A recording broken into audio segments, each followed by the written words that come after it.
हम रउआ सबके स्वागत करतानी। प्रगतिशील भोजपुरी समाज के केंद्रीय प्रवक्ता डॉक्टर हरिगोविंद राय रउआ सबके बार बार नमस्कार करतानी, गोड़ लागतानी। रउआ सब वीडियो देखत रहिला, एकरा के शेयर करीला, लाइक करीला, सब्सक्राइब करीला।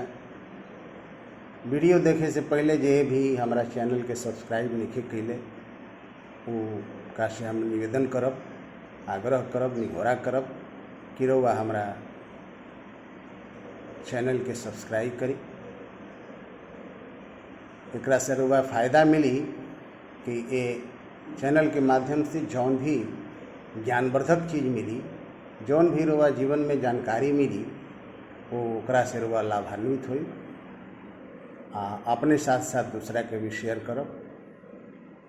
आज हमने के चर्चा कइल चाहतनी जा यम नियम के बारे में। यम 5 गो बा: अहिंसा, सत्य, अस्तेय, ब्रह्मचर्य, अपरिग्रह। ये 5 गो हो गई यम। नियम बा इहो 5 गो बा: शौच, संतोष, तप, स्वाध्याय, ईश्वर प्रणिधान। नियम हो गई 5 गो। तो यम नियम के जीवन में बहुत बड़ा महत्व बतावल बा। ऐसे एकर वर्णन बा, एकर अलग अलग व्याख्या करे में वीडियो बहुत बड़ हो जाई और वह सब एकरा बारे में जानकारी कर सकतनी। जीवन वेद किताब बा, श्री श्री आनंद मूर्ति जी वो किताब के लिखले बानी। तो वहाँ के जौन यम नियम के बारे में बतौले बानी, ओकरा के बारे में रउआ सब अध्ययन कर सकतानी। अभी हमनी के देखी जा अहिंसा। अहिंसा मतलब हो गई कि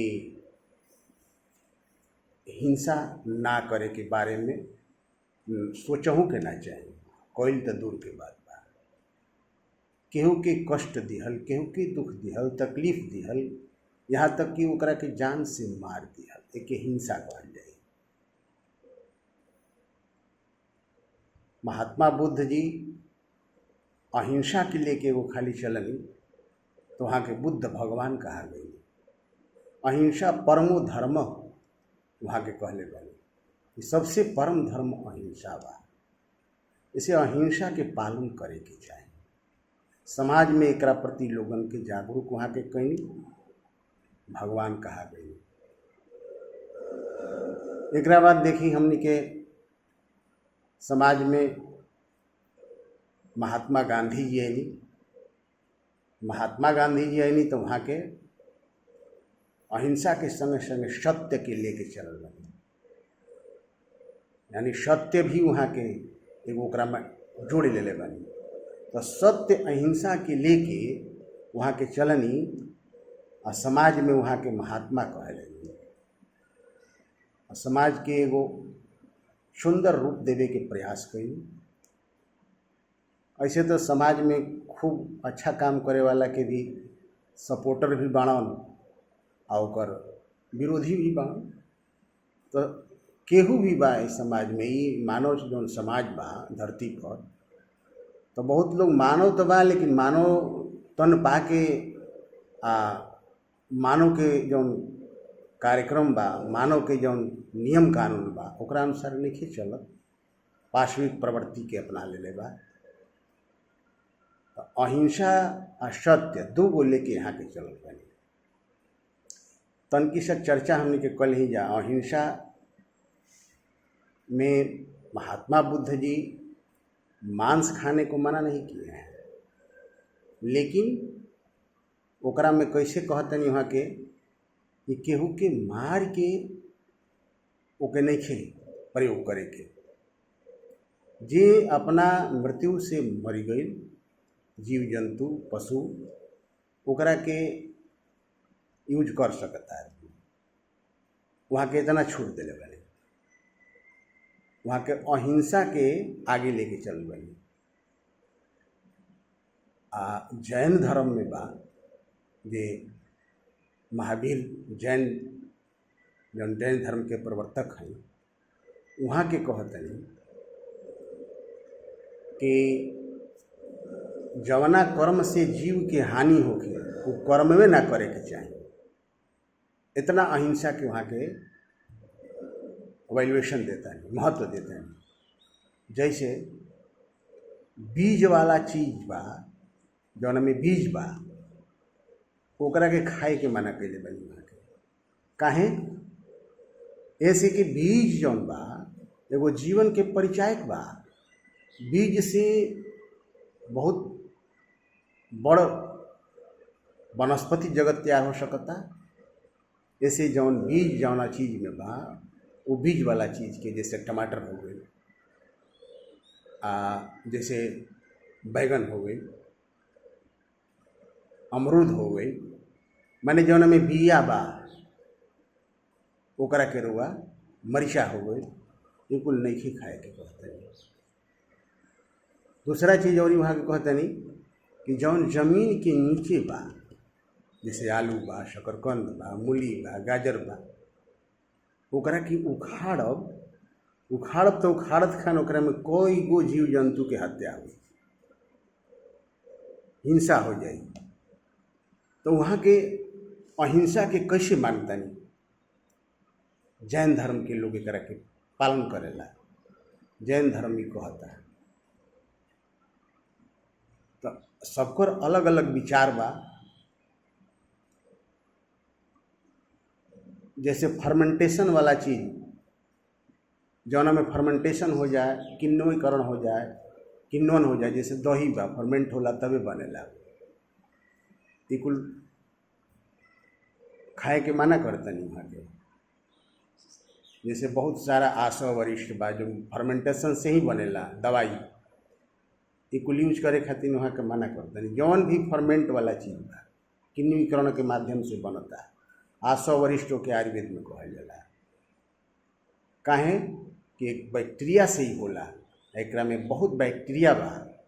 अब बैक्टीरिया के हनन हो जाए, जीव है बैक्टीरिया, वहाँ के कहना मिला। तो अहिंसा के लेके चलनी महात्मा बुद्ध, वहाँ के बुद्ध भगवान हो गई। अहिंसा के और डीपली लेके चलनी यहाँ के एकदम रोक, हिंसा एकदम नहीं होना चाहिए। और मांस को एकदम, जैसे मांस का ऐसा चीज के यहाँ के मना कर ले जैन धर्म के प्रवर्तक भगवान महावीर।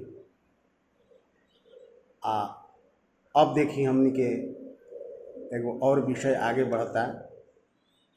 श्री श्री आनंद मूर्ति जी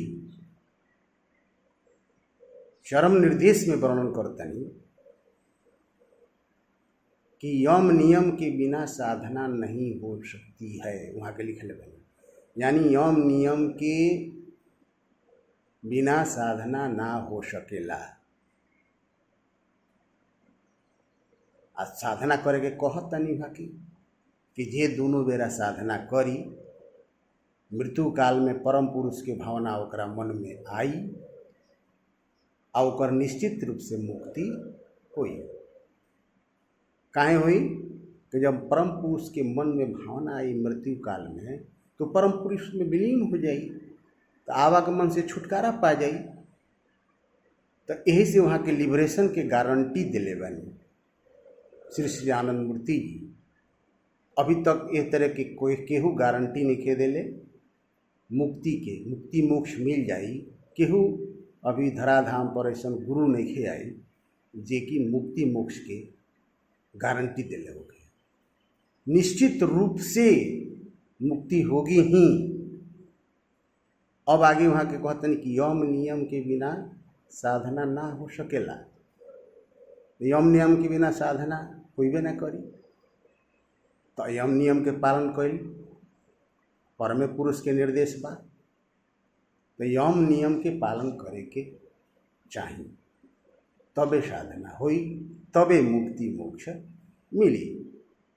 एक दूसरा के पूरक बा। साधना तबे हुई जब यम नियम के पालन हो। तो यम 5 गो हम बतौनी हर वह सबके अहिंसा, सत्य, अस्तेय, ब्रह्मचर्य, अपरिग्रह। आ नियम शौच, संतोष, तप, स्वाध्याय, ईश्वर प्रणिधान। तो हमरा कहे के मतलब ई बा कि एगो अहिंसा के लेके चलनी तो महात्मा बुद्ध भगवान हो गई। वही अहिंसा के बहुत डीपली लेके चलनी तो महावीर भगवान हो गई, वहाँ के जैन धर्म के प्रवर्तक बन गई। लेकिन श्री सच्चिदानंद मूर्ति जी का कहतनी एकरा पर विचार करे के वो यहाँ के 10 लेके चलतनी, यम के भी 5 और नियम के भी 5।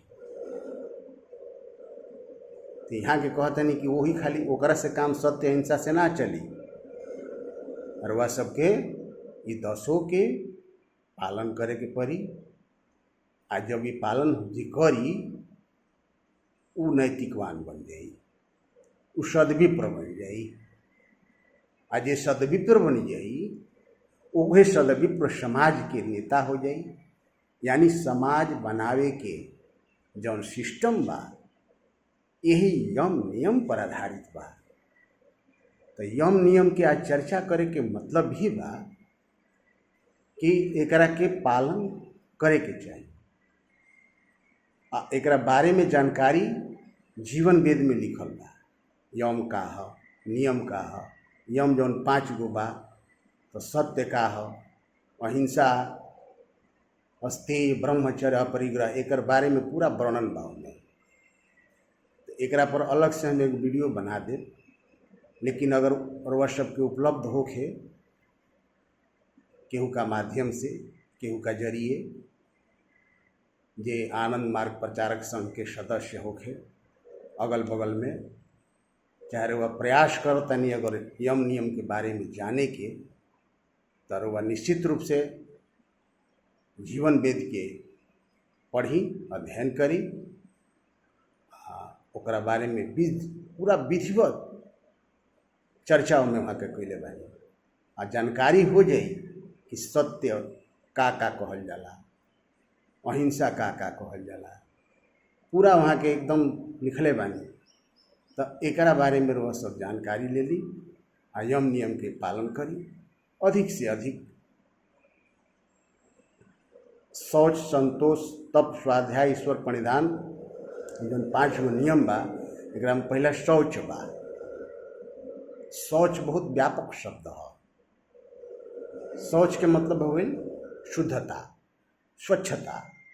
ये 2 प्रकार के होला, एगो आंतरिक हो गई, एगो बाहरी हो गई। एगो अंदर से स्वच्छ रखे के बा, एगो बाहर से स्वच्छ रखे के बा। एकरा बारे में भी हम वीडियो बनाई बागे, शौच के बारे में। आज हमनी के इतना जानकारी लेहनी जा, और वह सब बहुत बहुत हमरा के मदद करीला। हम वह सबके आभार व्यक्त करतनी।